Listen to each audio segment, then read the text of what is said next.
Assalamualaikum warahmatullahi taala wabarakatuh. Waalaikumsalam.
dalam rangka melaksanakan sholat pada berjamaah.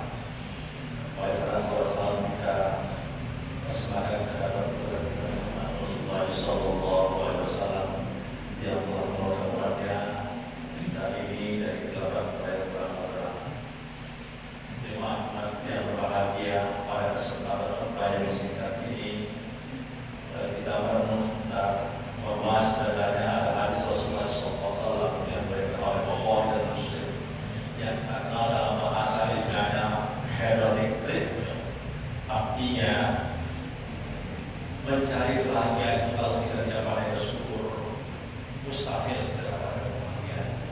Sepertinya dalam agama itu orang yang bersyukur atas nikmat yang diberikan Allah kepada umatnya. Ada satu kata yang namanya kaya, rina.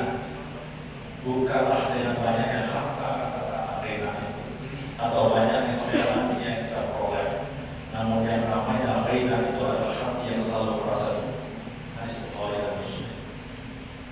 Muslimin jamaah yang berbahagia, mensyukuri semua nikmat Allah SWT adalah kewajiban setiap hamba kita semua. Syukur akan nikmat Allah SWT tidak hanya akan mengikat karunia Allah SWT yang sedang dinikmati, tetapi juga akan memancing dunia nikmat-nikmat baru sebagai tambahan cinta Allah kepada hamba-Nya. Allah berkata sering kita sebut dalam Surah Ibrahim ayat 7, la in syakartum la azidannakum wa la in kafartum inna adzabi lasyadid. Kalau kalian bersyukur pasti akan tambah nikmatku buat kalian. Tapi sebaliknya kalau kalian mengingkarinya, ketahuilah sesungguhnya azab sangat pedih. Artinya yang ada pun akan hilang. Jamaah yang berbahagia, berbicara kita masalah nikmat ke nikmat dan karunia Allah SWT dan kewajiban untuk bersyukurinya, terpapar pada di atas sebuah hadis Nabi tadi yang mengatakan ada dua nikmat yang sering dilalaikan dan dilupakan oleh sebagian banyak orang. Bahkan mereka tidak menyadari bahwa karunia tersebut adalah nikmat Allah yang sangat besar dalam kehidupan ini, sehingga mereka pun mengira tidak perlu untuk bersyukur kepada Allah SWT dan menggunakannya sebaik mungkin. Apakah dua nikmat tersebut? Rasulullah SAW dalam hadisnya yang diberikan oleh Bukhari, ni'matani maqbul fiha katsirun minan nas as-sahih wal fadil. Ada dua nikmat yang banyak orang tertipu dalam duanya, yaitu nikmat sehat dan nikmat kepada atau kesempatan. Masyaallah muslimin rahimahumullah. Nikmat yang pertama adalah nikmat kesehatan. Yang sering kita sebut dalam pembukaan, bagaimana dalam kesehatan. Jarang sekali dengan orang yang mendapatkan dirinya dalam keadaan sehat walafiat, segar bugar, lalu dengan penuh syukur dia mengangkat kedua tangannya seraya berucap alhamdulillah, segala puji bagi Allah. Hal ini disebabkan oleh karena dia tidak menyadari kesehatan yang dapat di tubuhnya, dia tidak menyadari kesehatan yang dapat di tubuhnya merupakan anugerah yang begitu besar dari Allah SWT. Dia hanya mengira yang termasuk nikmat Allah itu hanyalah yang berupa harta benda dan kekayaan dan lain sebagainya yang bersifat materi. Hal ini akan berakibat kalau tadi tidak akan menggunakan anugerah nikmat kesehatan tersebut semaksimal mungkin untuk hal-hal yang positif, sebagaimana tanda syukurnya kepada Allah SWT. Bahkan sebaliknya cenderung disia-siakan begitu saja. Kapan seseorang tersadar kesehatan itu adalah karena yang besar dari Allah SWT. Dia baru akan mengakui nikmat sehat itu bila kesehatannya telah dicabut oleh Allah Subhanahu. Dia baru sadar mengapa usaha masih sehat tidak menggunakannya untuk memperbanyak amal solehnya, amal ibadahnya, dan dia akan menyesali tindakannya sendiri. Saat kakinya sudah tidak bisa lagi diajak berjalan, dia berkata, mengapa usaha masih sehat, masih muda, tidak melangkah kakinya untuk itu sholat jamaah di masjid? Kenapa itu hanya dipakai untuk pergi ke sana kembali tanpa manfaat dan tujuan yang jelas dalam hidupnya? Saat melihatnya sudah rampung, dia menyesal mengapa dulu tidak gunakan untuk banyak-banyak membaca Al-Quran atau hal-hal yang bermanfaat, mengapa dulu hanya gunakan untuk berjalan atau televisi semalam suntuk dan memberi hal lain yang bermanfaat. Rabbana absarna wa syamina warjibna amal sholihan kita minum. Begitu pula saat dia sudah takut berdaya tidak normal, kenapa pun tidak menggunakan untuk berpikir, dengan ada pengajian militer wawasan pengetahuan, amalan hanya digunakan untuk bernyanyi atau mendengarkan musik-musik dan lain sebagainya. Mereka dalam keadaan nikmat sehat yang kurang merasakan penyesalan. Tapi sayang sekali kesadaran yang timbul saat seorang dalam keadaan sakit atau terhimpit dengan berbagai masalah terkadang akan hilang kembali bila sudah sembuh dan dari penyakitnya atau keluar dari persoalan-persoalan yang menghimpitnya. Kaum muslimin jamaah iman yang berbahasa Islam. Islam tidak mengajarkan sikap demikian sebenarnya, tetapi diajarkan Islam adalah kalimullah fil rahani ya'rifka fisda. Hendaknya kau kenal dan ingat kepada Allah dalam keadaan lapang, niscaya Allah akan ingat kepada dalam keadaan sulit. Masyarakat muslimin rahimahullah. Nikmat kedua yang sering dilalaikan oleh banyak orang sekarang adalah nikmat kekuatan atau kesempatan. Nikmat waktu yang diberikan Allah SWT kepada manusia. Bila orang barat mengatakan time is money, waktu adalah uang, maka sebagai orang muslim tak yang mengatakan al-waktu wal hayat. Waktu itu adalah kehidupan, kesempatan. Maka siapa saja yang menyanyikan waktunya, maka telah menyanyikan pula kehidupannya. Waktu dan umur panjang adalah modal utama bagi manusia. Apabila tidak diisi dengan kegiatan yang positif, waktu akan berlalu begitu saja. Ketika waktu disia-siakan, jangankan keuntungan yang diperoleh, modal pun bisa hilang. Sayyidina Ali radhiyallahu berkata, "Ma fataka yawma min rizqi yurja qadan awdatu wa ma fataka yawma min al-waqti la yurja qadan awdatu." Rezeki yang tidak diperoleh hari ini masih bisa diharapkan diganti pada hari besok. Tetapi waktu yang berlalu hari ini tidak mungkin esok kembali lagi. Yang ada hanyalah penyesalan yang berkepanjangan. Karena setiap orang nanti akan bertanggung jawab kepada Allah SWT.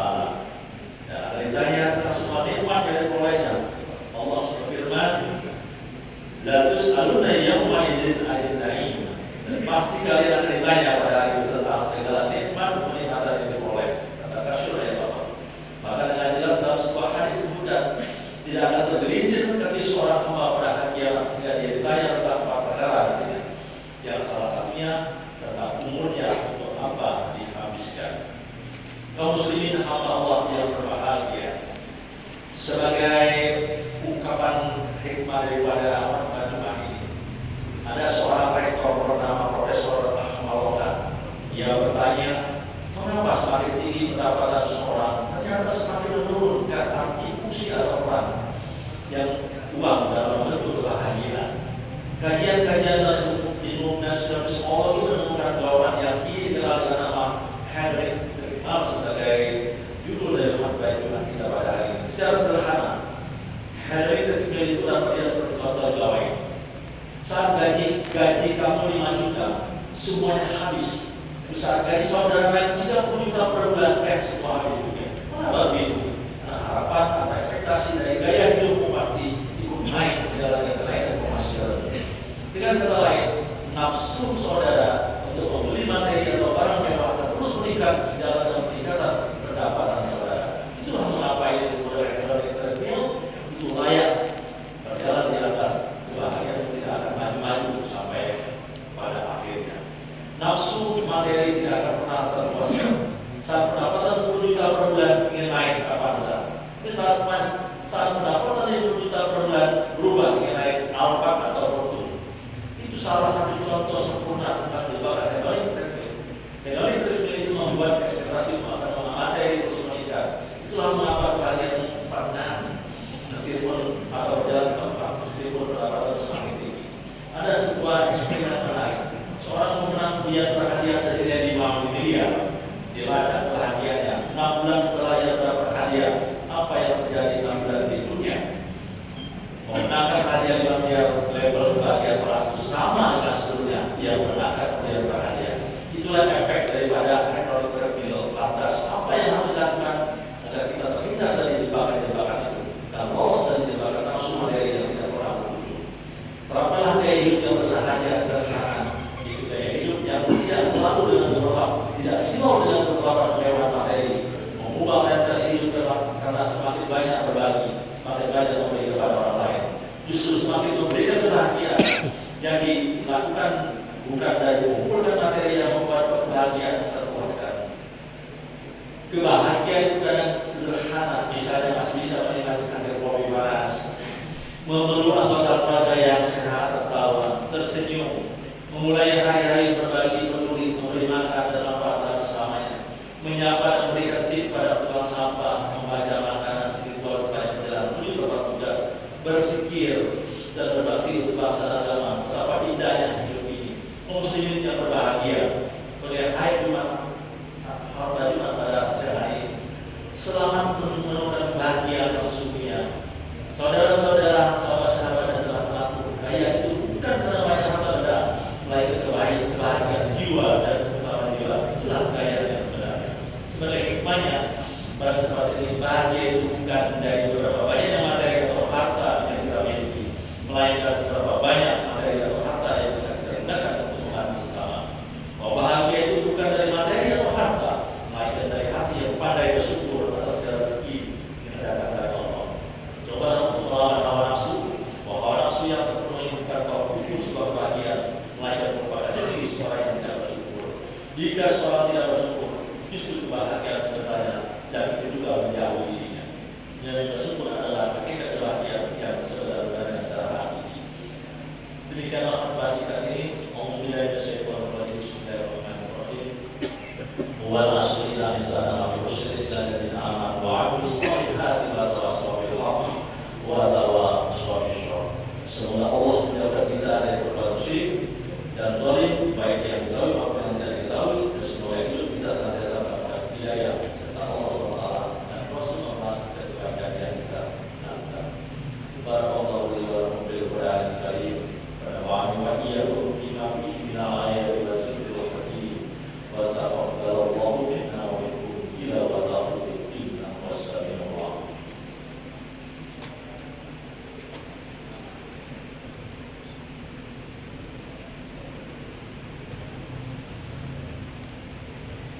Alhamdulillah.